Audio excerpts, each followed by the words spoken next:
আপনি মারা যাবেন, আপনি পৃথিবী থেকে চলে যাবেন, আর তারা নাকি পৃথিবীর বুকে থাকবে। না না, এটা কখনোই হতে পারে না, কখনোই হতে পারে না। তাদেরকে পৃথিবী ছেড়ে যেতে হবে। আল্লাহ রাব্বুল আলামিন বলছেন, যার ভেতরে আত্মা রয়েছে, যার ভেতরে রূহ রয়েছে, এই প্রত্যেক নফসকে, প্রত্যেক আত্মাকে যেন মরণের স্বাদ গ্রহণ করতে হবে। মরণের স্বাদ গ্রহণ করতেই হবে, মরণের স্বাদ পেতেই হবে। খুব ভালো করে শুনে রাখুন, এই মরণটা এমন একটা জিনিস যে মরণ থেকে কেউ রেহাই পাবে না, কেউ রেহাই পাবে না। মরণ এমন যেন একটা শরবত, প্রত্যেক লোককে, প্রত্যেক নফসকে, প্রত্যেক আত্মাকে পান করতেই হবে। আল্লাহ রাব্বুল আলামিন বলেছেন, বান্দারে শোনো, আইনামা তাকুনু ইউদরিকুমুল মাউত ওয়ালাউ কুনতুম ফি বুরুজিম মুসাইয়াদা। আল্লাহ রাব্বুল আলামিন বলছেন, বান্দারে শোনো, তোমরা যতই মরণ থেকে চলে যাও, তোমরা যেখানেই চলে যাও, বিশ্বের যে কোণাতে চলে যাবে, যেখানেই তোমরা চলে যাবে, তোমাদের যেন মরণ এসে ধরে ফেলবে। আল্লাহ রাব্বুল আলামিন বলছেন, বান্দারে শোনো, তোমরা যদি একটা বিশাল করে একটা পাহাড়, একটা যদি তোমরা কেল্লা তৈরি করে নাও, একটা যদি এমন করে ঘর তৈরি করে নাও, যে ঘর, যে কেল্লাটি খুবই মজবুত রয়েছে, এমন জায়গায় যে তোমাদেরকে মরণ এসে ধরে ফেলবে। খুব ভালো করে শুনুন, ইমাম ইবনে জারীর তিনি যেন একটি রওয়ায়াত নকল করেছেন, তিনি বয়ান করেছেন, হযরত মুজাহিদ আলাইহির রাহমাত তিনি বলছেন, এক জায়গাতে, এই জায়গাটিতে একটি ঘটনা ধরেছেন, একটি ওয়াকিয়া ধরেছেন। খুব ভালো করে শুনুন, এই ওয়াকিয়াটি হলো, তিনি বয়ান করেছেন যে আগের জামানাতে একজন মহিলা ছিল, এই মহিলাটি গর্ভবতী ছিল, হামেলা ছিল, তার পেটে বাচ্চা ছিল, সন্তান ছিল। এমন সময়তে তার যেন বেশ বেদনা উঠে গেছে, আর যেন তার বাচ্চা প্রসব হয়ে গেল। তার গোলামকে বলছে, হে আমার গোলাম, হে আমার দাস, তুমি যাও এবং যে আমার জন্য আগুনের ব্যবস্থা করে নিয়ে এসো। এবারে তার যেন মালিকনির কথা শুনে এই যেন বের হয়েছে, যেমন সে বাড়ি থেকে বের হয়েছে, হঠাৎ করে একটি লোকের সাথে দেখা হয়ে গেল। যেমন দেখা হলো, সেই লোকটি বলছে যে, হে ছেলে, তুমি বলো দেখে কোথায় যাচ্ছ? সে বলছে, আমার মালিকনির ছেলে হয়েছে, সন্তান হয়েছে, আমি আগ সঞ্চয় করার জন্য যাচ্ছি, আমি আগুন নিয়ে আসতে যাচ্ছি।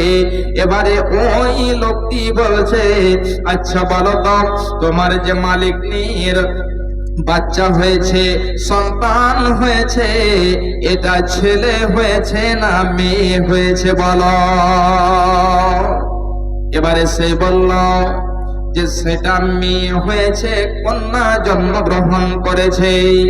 যেমন এই কথা বলা, তেমনই যেন সেই লোকটি বলছে, তাহলে শুনে রাখো, যে মেয়েটি জন্ম হয়েছে, এই মেয়েটি বিয়ের পূর্বে, বিয়ের আগে 100 জন কিংবা তার চেয়েও বেশি ছেলের সাথে ব্যভিচার করবে, অন্যায় করবে, জেনা করবে।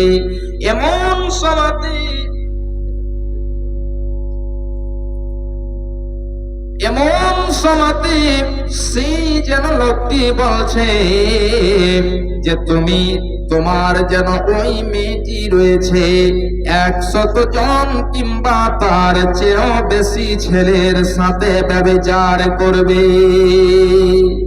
এবং শুনে রাখো, আরো দুইটি কথা আমি তার সম্পর্কে বলে দিচ্ছি। দ্বিতীয় নাম্বার কথা হলো যে ওই মেয়েটির তোমার সাথে বিয়ে হবে। 3 নাম্বার কথা হলো যে সেই মেয়েটির মরণ হবে একটি মাকড়সার দ্বারায়। তাহলে 3খানা কথা বলে দিল। 1 নাম্বার হলো বিয়ের পূর্বে সে 100 জন কিংবা তার চেয়েও বেশি ছেলের সাথে ব্যভিচার করবে। দ্বিতীয় নাম্বার হলো তার বিয়ে সেই ছেলেটির সাথে হবে যে এখন তাদের সেখানে গোলাম হিসাবে রয়েছে, দাস হিসাবে রয়েছে। যেমন এই কথা শোনাও, 100 জন ছেলের সাথে ব্যভিচার করবে এবং তার বিয়ে আমার সাথে হবে। সে জেনে রাগান্বিত হয়ে একটা ছুরি নিল, আর এই একটা ছুরি নিয়ে সে ওই মেয়েটির পেটকে চিরে দিল, মেয়েটির পেটকে ফেড়ে দিল। ফেড়ে দিয়ে সেখান থেকে তাকে মৃত্যু মনে করে পালিয়ে চলে গেল। এইদিকে সেই মেয়েটির মা যেন অপেক্ষা করেছে কখন আমার দাস আগুন নিয়ে আসবে। আমি আগুন নিয়ে আসতে পাঠিয়েছিলাম, এবারে সে যেন এসে দেখছে আগুন তো এখনো নিয়ে আসেনি, আমার মেয়ের যেন পেটকে চিরে দেওয়া হয়েছে, ফেড়ে দেওয়া হয়েছে। এবারে সেই মা যেন তার পেটকে বেঁধে দিল। এবারে সেই মা তার সন্তানের, তার মেয়ের চিকিৎসা করালো। আস্তে আস্তে আস্তে আস্তে ওই মেয়ে যেন ভালো হয়ে গেল, সুস্থ হয়ে গেল। ওইদিকে সেই ছেলেটি সমুদ্র পার করে অনেক দূর চলে গিয়েছে, অন্য জায়গায় চলে গিয়েছে। সেখানে যে কাজ কাম করে অনেক টাকা সঞ্চয় করেছে, মালধন সম্পদ ইনকাম করেছে। বহুদিন কেটে যাওয়ার পরে আবার যেন সে সমস্ত মালধন সম্পদকে নিয়ে চলে এলো। আসার পরে একজন বুড়ি মহিলাকে বলছে, হে আমার আম্মা, একটু বলুন তো আপনার এই যে এলাকা রয়েছে, এই এলাকার মধ্যে সবচেয়ে বেশি সুন্দরী মহিলাকে, নারীকে, মেয়েকে? এই এলাকার মধ্যে যে মেয়েটি সবচেয়ে সুন্দরী হবে ওই মেয়েটির বিয়ে আমার সাথে করাতে হবে। এবারে খুব ভালো করে শুনুন, ওই বুড়ি মা তার যেন জানা রয়েছে, শুধু তার নয়, তার এলাকাতে যত মানুষ রয়েছে এই এলাকাবাসী সবাই জানে যে ওই মেয়েটা হলো সবচেয়ে সুন্দরী। তাকে বলা হলো, হ্যাঁ একটা সুন্দরী মেয়ে রয়েছে, তাকে বিয়ের প্রস্তাব দেওয়া হলো। এবারে বিয়ের প্রস্তাব দেওয়ার পরে বিয়েও হয়ে গেল।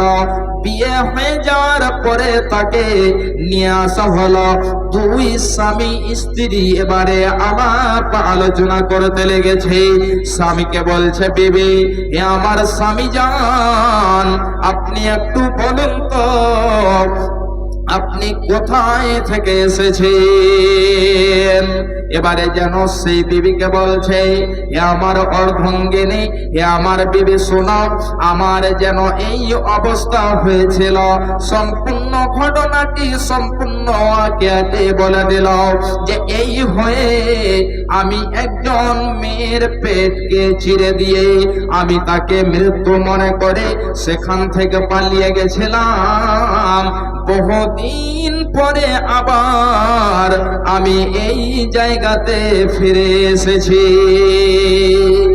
তার বিবি বলছে, স্বামী যান, তাহলে খুব ভালো করে শুনুন, আপনি যার পেট চিরে দিয়ে পালিয়ে গেছিলেন, আপনি যার পেট চিরে দিয়ে চলে গেছিলেন, আমি হলাম সে মেয়ে। এই যে দেখেন আমার যেন পেট চিরা রয়েছে, আমার পেট ফাড়া রয়েছে, তার এখন পর্যন্ত নিশান রয়েছে, তার কিছুগুলো দাগ রয়েছে। এবারে যখন এই কথা বলা, সেই মেয়ে যেন দেখিয়ে দিল, এই যে দেখেন স্বামী আমার পেটের এই জায়গাটা ফেড়ে দেওয়া হয়েছিল, আমার মা চিকিৎসা করে এবারে আমি বড় হয়েছে, বিয়েও হয়ে গিয়েছে। এবারে তার স্বামী বলছে, বেবেরে বলো, তাহলে তোমার সম্পর্কে আরো আমি দুইখানা কথা জানি, বলো আমার বিয়ের পূর্বে তুমি কতজন ছেলের সাথে ব্যভিচার করেছ, তুমি কতজন ছেলের সাথে জেনা করেছ, তুমি একটু আমাকে দয়া করে বলে দাও। এবারে তার বিবি বলছে, স্বামী যান, এই মতো পাপ হয়েছে, গুনাহ হয়েছে, কিন্তু আমার জানা নেই, আমি তো গুনে রাখিনি কতজন ছেলের সাথে ব্যভিচার হয়েছে। এবারে তার স্বামীকে বলে দেওয়ার পরে স্বামী বলছে, বেবেরে তুমি যে এত সুন্দরী, ঠিক আছে আমি তোমাকে ছেড়ে যাব না, তোমার উপরে এত মহব্বত, এত ভালোবাসা জন্মেছে, আমি তোমাকে এখানে ছেড়ে যাব না। এবারে বিবিকে বলছে, বেবে তাহলে শুনো, তোমার সম্পর্কে আরো আমি একটি কথা জানি, যে কথাটি হলো যে তোমার মৃত্যু একটি মাকুড়সার দ্বারাই হবে। তাহলে স্বামী বলছে বিবিকে, বিবি আমার কি করা যায় বলো। স্বামী তার জন্য সংক্ষিপ্ত বলছে, স্বামী তার জন্য একটি ঘর এমন করে বানিয়ে দিল, যে ঘরের ভেতরে কিছুই প্রবেশ করতে পারবে না, কিছুই যেতে পারবে না। এমন সময় ঘর তৈরি হয়ে গেল, আর বিবি স্ত্রী, স্বামী স্ত্রী দুইজন যেন বসে আলাপ আলোচনা করেছে। হঠাৎ করে দেখতে পাচ্ছে ঘরের এক কোণায় উপর দিকে একটি মাকড়সা বসে রয়েছে। এবারে স্বামীর নজর সেদিকে চলে গিয়েছে। স্বামী বলছে, আমার অর্ধাঙ্গিনী, তোমার যে শত্রু, ওই শত্রুকে দেখো, তোমার জন্য আমি লক্ষ লক্ষ টাকা খরচ করে এত সুন্দর করে বাড়ি বানিয়েছি, বিল্ডিং বানিয়েছি, তারপরেও দেখো ওই যে মাকড়সা বসে রয়েছে। বিবি বলছে, স্বামী আমার, আপনি আমার গোলামদেরকে, দাসদেরকে অর্ডার দেন, সে মাকড়সাটিকে ধরে নিয়ে আসবে। মাকড়সাটিকে ধরে নিয়ে আসা হলো, আর সেই মহিলাটি, সেই মেয়েটি রাগে রাগান্বিত হয়ে ওই মাকড়সাটিকে জীবিত ধরে নিয়ে আসা হলো।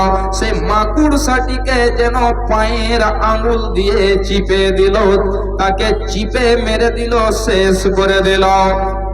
যেমন মারা, ওই মেয়েটির যে মাকড়সার মধ্যে রক্ত ছিল, যে পিপ গুলো ছিল, ওই পিপ গুলো তার আঙ্গুলে লেগে গেল। যেমনই লেগে যাওয়া, তার পা যেন কালো হয়ে গেল, পা থর থর করতে লেগেছে, তার সারা শরীর যেন কালো কুৎসিত হয়ে গেল। আস্তে আস্তে আস্তে আস্তে তার সারা গায়ে, তার সারা শরীরে এই বিষ যেন ছড়িয়ে গেল।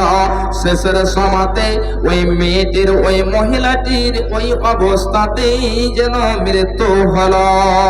তাই আল্লাহ রাব্বুল আলামিন বলছেন, বান্দারে শোনো, এই নামা তাকুনু ইউদরিকুমুল মাউত, তোমরা যেখানে থাকো না কেন, মরণ তোমাদের কাছে পৌঁছাবে। ওয়ালাউ কুনতুম ফি বুরুজিম মুসাইয়াদা, যদি তোমরা একটি বিশাল করে কেল্লা বানিয়ে নাও, তারপরেও যেন মরণ তোমাদের কাছে যে পৌঁছাবে। ভাইজান বাপজান আমার, একবার বলুন তো আমরা আজকে যেন মুসলমান, আমরা যেন খুবই সুখে রয়েছি, আমরা খুবই সুখের জীবন কাটাচ্ছি। একবার বলুন তো যে আমরা কতজন আজকে 5 ওয়াক্ত নামাজ পড়লাম, আজকে নামাজ ছাড়লাম। গত 30 বছর, 40 বছর, 50 বছর থেকে নামাজ ছেড়ে চলে আসছি। একবার বলুন তো আপনি যে আপনার বয়স যেন 40 বছর হলো, 50 বছর হলো, 60 বছর হলো, আপনি কখন যেন পৃথিবী থেকে চলে যাবেন আপনি কখনোই জানেন না, কখনোই বলতে পারবেন না। আপনি কেন সারা পৃথিবীর মানুষ বলতে পারবে না যে সে কখন পৃথিবী ছেড়ে চলে যাবে। ভাইজান আমার, আজকে আমরা নামাজ ছাড়লাম, রোজাকে ছেড়ে দিলাম, যত রকম নেক আমল রয়েছে ছেড়ে দিলাম, এই পৃথিবীর জীবনটাকে প্রাধান্য দিলাম, এই পৃথিবীর যেন মায়া মোহাব্বতকে প্রাধান্য দিলাম, আখিরাতকে যেন আমরা ভুলে গেলাম।